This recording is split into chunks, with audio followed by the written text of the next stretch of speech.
Vamos abrir as nossas Bíblias, amados irmãos, por gentileza, abra sua Bíblia.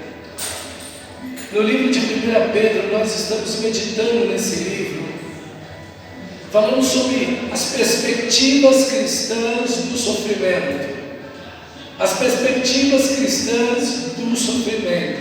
E hoje eu gostaria de meditar com você sobre o tema: não perca a sua identidade cristã no sofrimento. Não perca a sua identidade cristã no sofrimento. Então no capítulo 2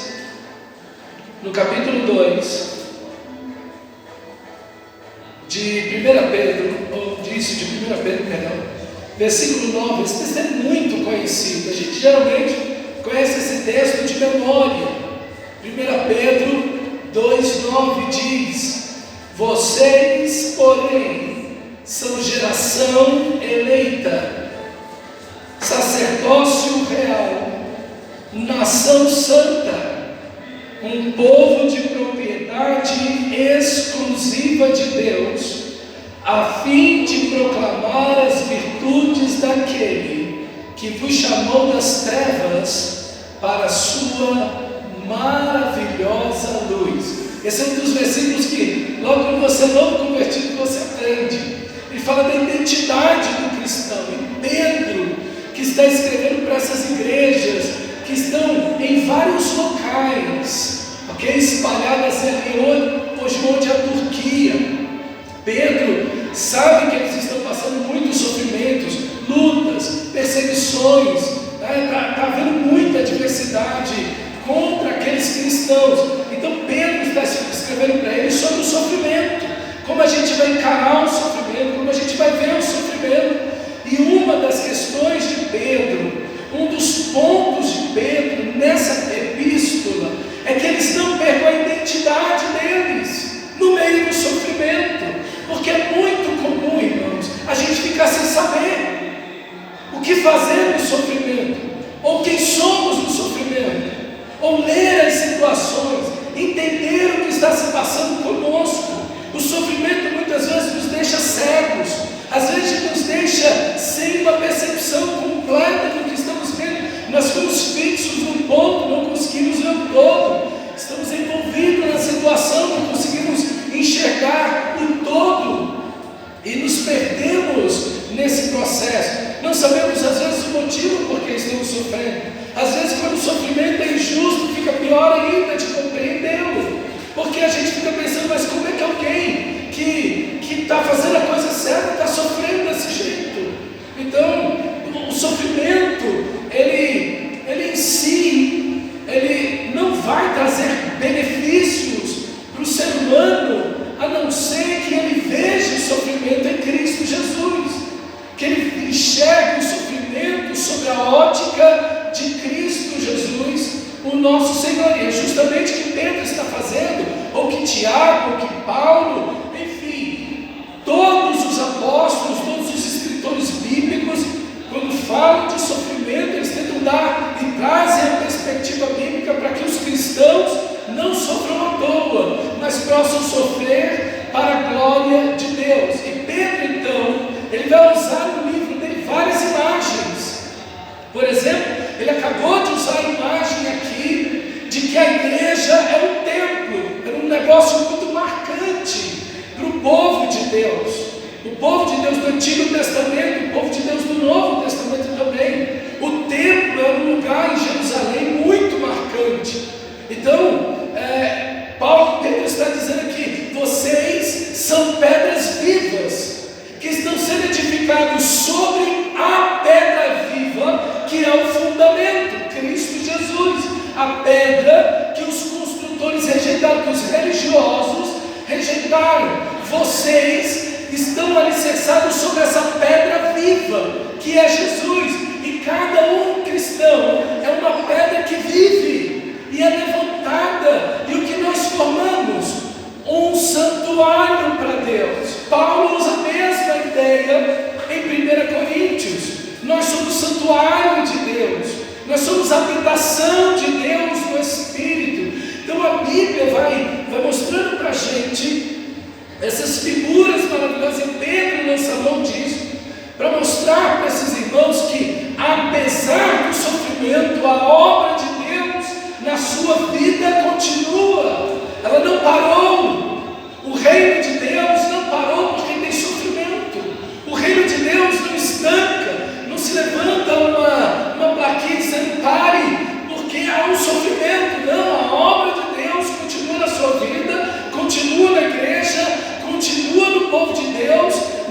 importa em que momento seja, inclusive nos sofrimentos, Deus está trabalhando. Então Pedro quer dar essa identidade para essa igreja. Vocês são santuário de Deus, vocês são lugar onde Deus é adorado em espírito e em verdade. Isso está na cabeça de Pedro quando ele diz isso, porque ele viu e ele ouviu Jesus falando lá no capítulo 4 de João, para aquela mulher na cidade de Sicar. Ele lembra dessa mulher repetindo essas palavras. Jesus me disse que agora Deus procura adoradores que o adorem em espírito e em verdade. Pedro então toma essa imagem e diz: nós somos, não é em Jerusalém que se adora, não é nesse monte, não é no templo em Jerusalém, não é nesse monte, mas o Pai procura adoradores que o adorem em espírito e em verdade. Então ele está dizendo: olha, no meio do sofrimento, e mesmo no meio do sofrimento, você deve adorar a Deus, você deve viver para a glória de Deus. Nós estamos sendo edificados. Deus não terminou a obra na sua vida, na minha vida. Ele está trabalhando em cada um de nós para vivermos inteiramente para o louvor da sua glória. E então Pedro vai tomar uma outra cena agora, ligando a essa, que é Êxodo 19. Moisés também repete esse texto em Deuteronômio, capítulo 7, mas esse texto emblemático de Êxodo, capítulo 19, o povo de Israel sai do Egito, atravessa o Mar Vermelho, chega ao Monte Sinai, e quando ele chega ao Monte Sinai e arma um acampamento, Deus chama Moisés para a sua presença e diz essas palavras que nós lemos aqui nessa noite. Ele diz: eu arranquei vocês do Egito com asas de águias e os trouxe para junto de mim, disse o Senhor.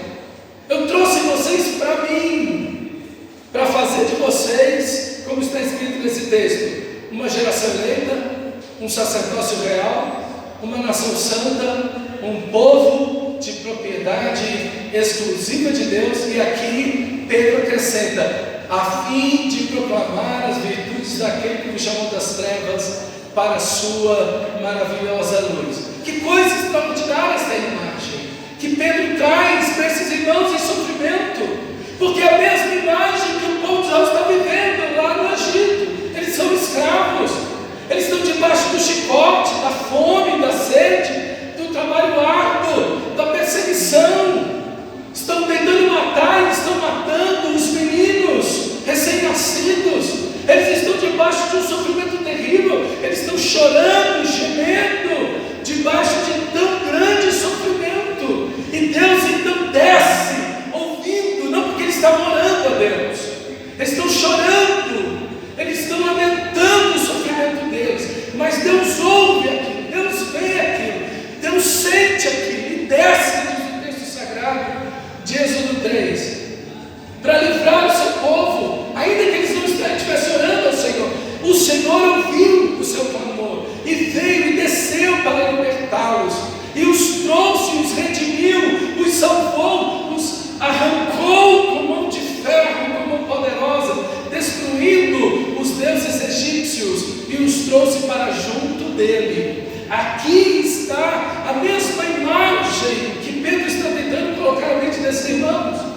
Ele está falando para os irmãos, em outras palavras, o seguinte: lembra, Israel sofreu, o povo de Deus vai sofrer. O povo sofrimento no meio do povo de Deus faz parte de ser povo de Deus, porque rejeitaram a Jesus, a pedra angular, a pedra de esquina, o fundamento de tudo, eleita, preciosa, diz o apóstolo Pedro aqui, foi rejeitada. Ora, se o nosso Senhor, santo, puro, perfeito, o fundamento de tudo foi rejeitado, como é que a sua igreja não vai ser rejeitada? Se imitamos a Cristo, se o nosso objetivo é viver como Cristo, se Ele foi rejeitado, a igreja também vai ser rejeitada. Jesus diz isso muito claramente no Evangelho de Mateus. Ele diz: vocês vão ser odiados de todas as nações.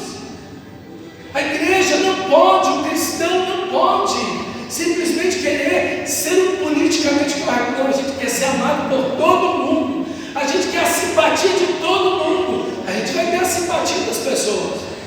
vai ter, o projeto aqui é uma testemunha disso.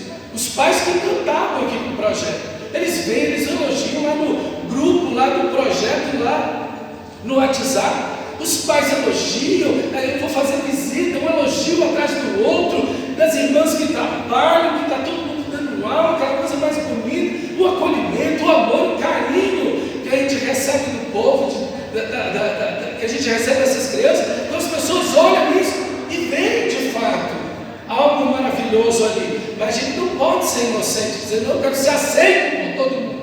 Nem você, cristão, nem você. Você não vai comprar briga com ninguém, mas só o fato de você imitar a Cristo, você já comprou briga. Acabou, não tem jeito. Claro, porque você está vivendo em santidade, você está vivendo para a glória de Deus.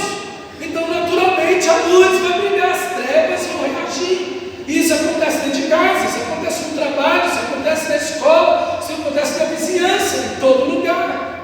Não tem jeito, irmãos. Nós vamos ter oposição, nós vamos sofrer oposição, isso é natural da vida cristã. E o povo de Deus é sempre esse povo salvo, é sempre esse povo liberto. Irmãos, o povo de Deus é sempre o povo arrancado das nações, sempre. Esses irmãos aqui são uma comunidade multicultural, eles são de diversas culturas, que fazem parte da mesma igreja e são irmãos. Aqueles hebreus que estavam lá no Egito, estavam lá no meio de muitas culturas, principalmente a cultura egípcia, que predominava tudo. Mas muitas culturas estavam ali. Então Israel é arrancado do meio das nações. E agora Israel vai ser colocado no meio de 8 nações, com Josué, para conquistar aquela terra. Por isso os alertas estão recorrendo. Você não se afeiçoe daquelas nações. Você não vai casar com aquelas nações. Você não vai adorar os deuses deles. Você não vai tomar os costumes deles. Vocês não irão comer o que eles comem. Vocês não vão viver como eles vivem. Vocês não vão ter família como eles têm. Vocês não vão encarar o casamento, o dinheiro, os negócios como eles encaram. Eu não quero que tenha miseráveis entre vocês, lá tem, mas entre vocês não. Eu não quero que vocês peguem seus filhos e queimem para os ídolos vivos, como eles faziam. Eu não quero que vocês façam tatuagem no corpo de vocês, como eles fazem, porque eu sou Deus Santo, e vocês não vão viver igual a essas nações com as quais vocês vão ter contato. Vocês são uma geração eleita, um sacerdócio real, uma nação santa. Vocês pertencem exclusivamente a mim, o Senhor. Então, irmão, aqui está o povo de Israel entrando na terra prometida, encarando 8 nações. Já viu mais, mas havia 8 nações principais.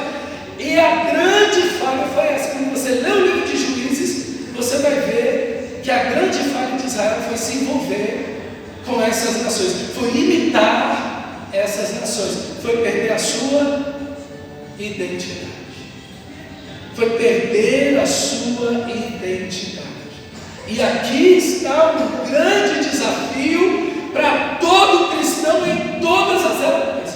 Todo cristão em todos os momentos da história terá esse desafio: viver no mundo, estar no mundo, trabalhar, estudar, comprar, vender, se divertir e não ser do mundo. Esse é o grande desafio de todas as gerações de cristãos. Israel fracassou miseravelmente no Antigo Testamento. E quando você olha o Novo Testamento, a igreja também está fracassando. Veja, Paulo está falando com os coríntios, Paulo está falando com os gálatas, Paulo está falando com Timóteo, Paulo está falando à igreja de Éfeso, Paulo está falando à igreja de Corinto, a igreja dos Colossenses, dos Filipenses. Veja um alerta contínuo a respeito disso, de que vocês devem ser um povo santo. E existem pelo menos 3 características que marcam a nossa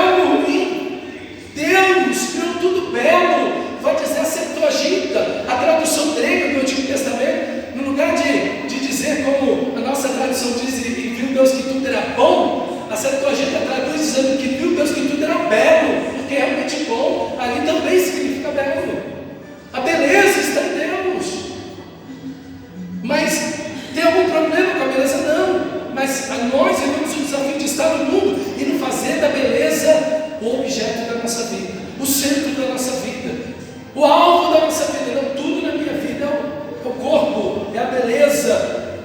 Não, a gente está vivendo no mundo e está todo mundo pressionando para você voltar ao cílio de cabelo. Já viu aquelas mulheres que parecem os cabelos? Olha, tem tanto cílio que fica assim. Já viu? Cílio de camelo. Gente, camelo tem cílio porque ele vive no deserto. O cílio do camelo é grande para a areia entrar no corpo do bicho. Você aqui não precisa disso. Viu, irmão? Viu? As irmãs não precisam disso. É Jesus Cristo. Uns negócios esquisitos. Conheço uma, inclusive da minha família. Agora ela é parente do Fofão. Lembra do Fofão? Aquele personagem? Está com a cara desse tamanho. Para que isso? Gente, não precisa disso.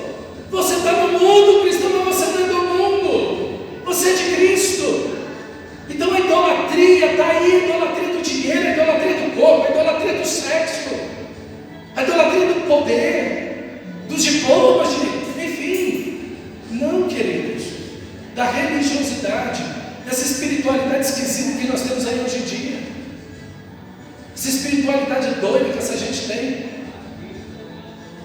Nós não somos desse mundo, irmãos. Nós somos uma nação santa. Uma nação santa. A segunda característica desse mundo é, com certeza, a primeira, a idolatria. A segunda é a imoralidade. Irmãos, nós vivemos numa situação no Brasil que eu fico boquiaberto. Eu vi uns vídeos esses dias para trás que eu falei, não, gente, isso aqui não tem cabimento. Eu nem sabia que aquilo existia. Umas festas funks que estavam sendo cobertas por umas pessoas que eu conheço, filmando e tal. Gente, não. Centenas, às vezes até milhares de jovens. O pessoal fazendo coisas que a gente não pode nem dizer. Você olha e você fala, meu Deus, o que é isso? Não, irmão, não. O sexo se banalizou, traição, imoralidade, tudo isso está aí, mas você não é desse mundo.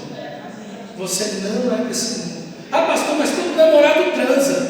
Mas você não é desse mundo. Se você nasceu de novo, porque 3 vezes nesse texto, Paulo, Pedro vai falar do novo nascimento. No versículo, capítulo 1, ele fala 2 vezes. Uma no versículo 23 e outra no versículo 3. Ele vai falar essa expressão regenerados, que é a palavra literalmente um novo nascimento. Se você nasceu de novo, meu amado irmão, você não vai viver isso. Você não vai viver isso. Se você nasceu de novo, você é um forasteiro. Se você nasceu de novo, você é santo em Cristo. Se você nasceu de novo, você vai viver segundo a vontade de Deus. Se você nasceu de novo, olha o capítulo 2 aí, o início do capítulo 2. Portanto, isso é, se você nasceu de novo, portanto, abandonem toda maldade, todo engano, hipocrisia, inveja, bem como todo tipo de maledicência, como crianças recém-nascidas. Está vendo? O novo nascimento é a terceira vez. 2 vezes no capítulo 1, logo iniciando o capítulo 2, falando novamente do novo nascimento, como crianças recém-nascidas. Que coisa extraordinária, irmão. Aqui está a identidade do cristão. A identidade do cristão é a santidade, porque sem santificação ninguém verá Deus. Ninguém verá Deus. Meus irmãos, como é difícil viver em santidade na nossa época. Essa santidade que está verdadeira, não é uma roupagem externa, mas é aquela santidade do coração, da mente, uma mente santa. Como o texto diz, vós sois raça eleita, sacerdócio real, nação santa. É um etnos. Essa palavra aqui, nação, a palavra grega etnos, que quer dizer famílias da terra. Essa ideia de Abraão, vocês serão uma bênção a todas as nações, todas as famílias da terra, todas as etnias. A igreja, meu irmão, é um povo santo. Santidade significa pertencer a Deus. Santidade significa ser de Deus, viver como Deus, ser de santos, porque eu sou santo, diz o Senhor. Então a santidade santidade é a marca do povo de Deus. Não há santidade, não houve novo nascimento. A identidade do cristão é a santidade, meu amado irmão. E você precisa buscar a santidade, essa santidade que está dentro do seu coração e que se externaliza na maneira como você vive. Nós somos uma nação santa. E a terceira característica dessa cultura que nós vivemos: a primeira é idolatria, a segunda é imoralidade, a terceira é injustiça.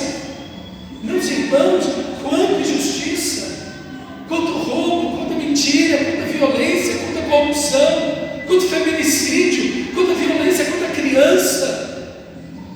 Meu Deus do céu, que coisa horrível. A gente vive num país que está quebrado, e a igreja tem que ser esse ponto de luz, esse, como diz Paulo, esse farol que brilha, esse sol que brilha, disse Jesus. Vocês vão brilhar como sóis no reino do vosso Pai. É isso que a igreja precisa ser. Cada um de nós um sol, aonde se encontra, luz, sal na terra. É isso que a igreja deve ser. E essa identidade da igreja está justamente alicerçada no ponto de que ela pertence a Deus. Vós sois geração eleita. Todo esse texto é teocêntrico, é cristocêntrico. Se nós somos geração eleita, Ele nos escolheu. Pedro já vai dizer isso no capítulo 1 duas vezes, no versículo 1 e depois no versículo 2. Nós somos eleitos de Deus, fomos escolhidos por Deus. E ele está dizendo novamente que vós sois raça eleita. É a mesma expressão que ele diz que Jesus foi eleito, a pedra eleita. Assim como Jesus foi eleito, você também é eleito, meu amado irmão. E você não pode viver nesse mundo sem essa perspectiva. Você foi eleito por Deus. Deus chamou você das trevas. Deus libertou você. Deus curou você. Deus restaurou você. Deus venceu seus inimigos. Deus venceu a morte. Deus venceu o pecado. Deus venceu o diabo. Deus venceu os demônios. Deus venceu tudo por você. Tudo por você. Ele fez tudo para poder resgatar você das trevas. Insistiu com você até que a dureza do seu coração se quebrasse. Te deu um novo coração, uma nova mente em Cristo Jesus, o nosso Senhor. Meus irmãos, nós somos um povo, uma geração, pessoas que fazemos parte da mesma família. Essa palavra grega aqui, vós sois raça eleita, geração eleita aqui, essa expressão gênero, daí vem a palavra genética, o prefixo de onde vem essas outras palavras gregas aí. A ideia da essência de quem o cristão é, que nós somos escolhidos por Deus. É o maior privilégio da sua vida, irmão. É a maior bênção da sua vida. E a primeira de todas as bênçãos espirituais é que você foi eleito. Dessa bênção, todas as outras vêm. E Ele te escolheu porque Ele te amou. Ele te amou apesar dos seus pecados. Ele te amou apesar da sua vida autodestrutiva. Ele te amou apesar do seu desvio grosseiro para o pecado e para o mundo. Ele nos amou e nos escolheu. Irmãos, que privilégio nós temos da eleição. Vós sois raça eleita. Imediatamente ele diz sacerdócio real. Ele disse ainda agora aqui, falando desse edifício de pedras vivas, da mesma forma que nós somos sacerdócio santo, para oferecer a Deus. Olha aí, no versículo 5, versículo 4, 5, 6, ele vai dizer justamente isso, que nós somos sacerdócio santo, a fim de oferecermos sacrifícios espirituais agradáveis a Deus. E a ideia do sacerdote é que o sacerdote tem um relacionamento especial com Deus. O relacionamento do sacerdote é um relacionamento diferencial. Todo mundo conhece um pouco de Deus aí. Todo mundo tem um pouco de teologia na cabeça. Mas os sacerdotes têm um relacionamento relacionamento especial com Deus. Eles têm um conhecimento especial de Deus, porque eles têm a palavra de Deus, têm a Escritura Sagrada. Eles têm um amor especial a Deus. Eles têm um relacionamento especial, eles têm um conhecimento especial, eles têm um amor especial a Deus, e eles têm um serviço especial a Deus. Tudo que fazemos aqui são sacrifícios agradáveis a Deus. Você vai lavar uma louça, vai limpar o banheiro, vai assinar um documento. Tudo que você fizer, cristão, são e devem ser sacrifícios espirituais agradáveis a Deus. É viver para a glória de Deus. A maneira como você compra, que você vende, a maneira como você estuda, o trabalho que você faz, a qualidade, a excelência desse trabalho é admirável. José, o Senhor era com José. Olha como é que José trabalha. O trabalho dele é organizado, é limpo, é excelente, é o melhor de todos. Ele é um homem digno de confiança. Todo mundo que está perto de José confia nele. Potifar confiou nele, o carcereiro confiou nele, o faraó confiou nele, por causa da excelência do seu caráter, a excelência do seu trabalho, a organização. Não era um homem desleixado, não era um homem que fazia as coisas pela metade, não era um homem preguiçoso, não era um homem que deixava as coisas para trás, não, porque ele está servindo a Deus. Meu irmão, você está servindo o seu Senhor enquanto você está vivendo essa vida, no pequeno e no grande, no muito e no pouco, aonde você estiver, você está servindo antes a Deus que os homens. Você não está fazendo para o seu patrão, não, você está fazendo para o Senhor. Você não está fazendo para a sua mãe, não, você está fazendo para o Senhor. O serviço pela metade, deixa as coisas mal feitas dentro de casa. Não, você está fazendo para o Senhor e honrando a sua mãe, sua família, trabalhando. Meus irmãos, que coisa impressionante. A gente vê José, alguém extraordinário, e está debaixo um dos maiores sofrimentos do Antigo Testamento. Traído, abandonado, vendido como escravo, esquecido na prisão, injustiçado, 10 anos preso injustamente. E o caráter daquele não está lá. Ele não abriu mão de Deus, ele não abriu mão da oração, ele não abriu mão da fé, ele não abriu mão dos princípios, ele não abriu mão de nada, ele continuou firme servindo o Senhor. É um sacerdote de Deus na prisão, é um sacerdote de Deus no palácio, é um sacerdote de Deus na casa, aonde ele está, é um sacerdote de Deus, ele é um homem de Deus, meu irmão. Quanto falta isso nas nossas vidas, nos nossos dias, falta isso, irmão, esse sacerdócio, essa consciência de que através de você o mundo está vendo Cristo. O sacerdote liga, porque ele tem um trabalho especial, ele liga os homens a Deus, ele traz o conhecimento de Deus aos homens, ele é esse ponto de conexão entre o céu e a terra. Ele conecta Deus aos homens. Que coisa extraordinária, que missão maravilhosa você, meu amado irmão, tem. Que missão linda você tem. Não tem missão mais nobre. Essa missão é eterna. Essa missão é eterna. Quando você prega o Evangelho, quando você vive o Evangelho, irmão, isso vai ecoar pela eternidade. É a única obra que vai durar eternamente. Daqui a 10.000 anos, para quem você pregou Cristo e demonstrou Cristo em palavras e ações, e Deus salvou, estarão lá na glória, na eternidade com você, eternamente. Então, meu amado irmão, que trabalho maravilhoso! Nós temos uma identidade, nós temos um trabalho missional. Não dá para se esconder, não dá para reter a mão, não dá para fazer pelas metades, não dá para cochilar. Há uma missão a fazer, e essa missão é ser cristão, essa missão é viver o Evangelho, essa missão é pregar o Evangelho. Você é um cristão, você vive o cristianismo verdadeiro, puro e simples, mas você prega esse Evangelho maravilhoso. Isso, meu irmão, isso, essa é a missão da igreja. e enquanto você vive, você faz o bem, você abençoa, serve, glorificando a Deus.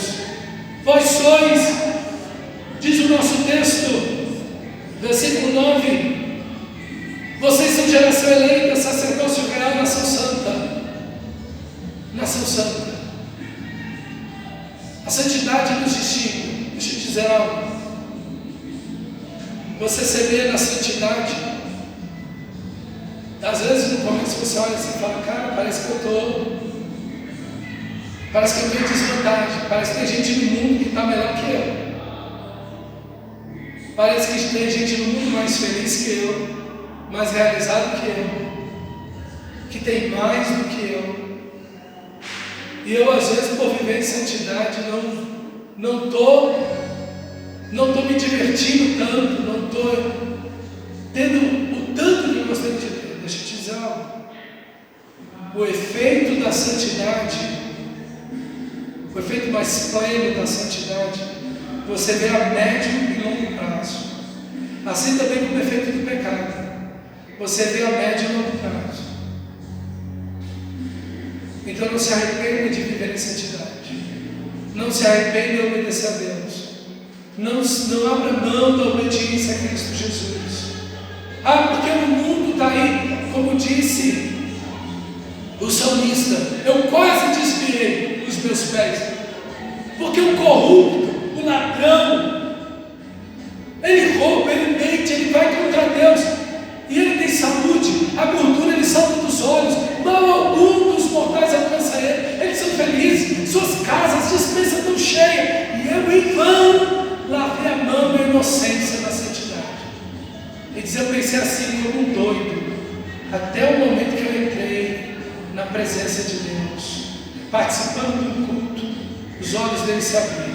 Meus irmãos, que coisa importante é você nunca jamais abrir mão da santidade. Pastor, eu abri mão de um relacionamento ruim. Glória a Deus. Glória a Deus. Minha irmã, meu irmão, glória a Deus por isso. Vale a pena. Quero dizer para você que vale a pena. Vale a pena viver em santidade. Sem santidade não há felicidade. As pessoas que estão se lançando nas trevas do pecado, elas têm um prazer momentâneo, depois elas têm infelizmente uma vida desgraçada inteirinha pela frente. Infelizmente. Mas ninguém planta algo ruim para colher algo bom. Você está plantando a santidade, você vai colher as bênçãos da santificação. Você vai colher as bênçãos da santificação. Então siga na santidade. Nós somos uma nação santa. Nós somos um povo distinto. Nós somos um povo diferente. Nós estamos no mundo, mas nós não somos do mundo. Nós somos distintos no que falamos, como pensamos, como vemos a vida, como vemos tudo na vida, tudo na vida. Nós somos diferentes, distintos. Não espere que o mundo te aceite. Não espere que a tua família te aprove. Fique pronto para as críticas. Faz parte. Faz parte. O Senhor da glória, o seu Senhor, meu irmão, foi o mais rejeitado de todos os homens. Tu quer ser aceito por todo mundo? Não tem jeito. Ninguém é, muito menos nós cristãos. E quando você fala de santidade na sua família, e quando você fala de moralidade na sua família, quando você fala de injustiça na sua família, a coisa fica difícil. As pessoas te olham atravessado, mas fica firme. Vive a sua vida em Cristo. Não desista. Agarre-se ao seu Salvador. Você já está começando a ver os frutos da santidade na sua vida.